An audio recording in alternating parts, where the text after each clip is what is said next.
दिनै मागोनि 2 तारिखआव नोंथांमोना दि बेयाव ज' जादों मानि थाखाय ज' जादों?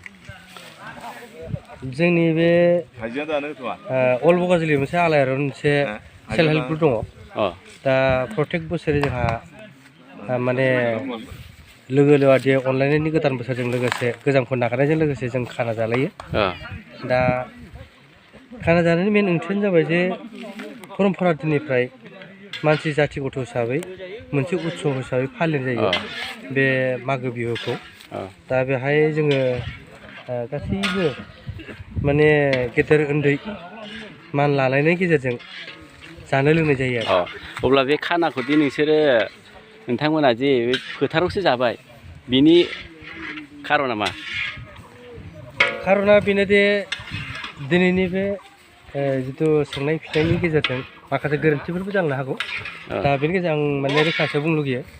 दानि गथ' सेंग्रा सिख्ला जिथु दावगाफुनायफ्रा माखासे थाखा फैसाखौ लानानै गोदान बोसोरनि मागि जिथुनाखि जानाय गोसोखौ लानानै बिदिनो गारि मथर लानानै गोजान गोजानाव पिकनिक जाहैनाय जायो।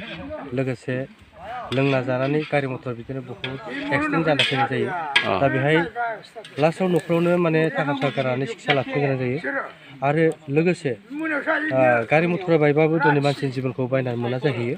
दा बिमा बिफाखौ दुखु होबावनाय जायो। दा ओंखायनो हागौमानि माने गावनि गोसो गियानखौ हमथानानै जायगायावनो उत्सव खालिखौ माने जानाय लोंनायखौ खालामबा मोजां जायो आरो।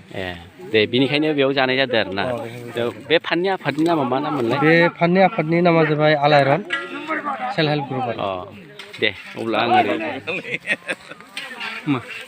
बेदरा जाबाय नामा? बेदरा जाहां जादों र'। मा बेदर बेलाय? दाउ गैया? दाउ गैया। माबा दं पनिर माबा माबि दालि बायदिसिना दं जोंना। दे गोगोमथार।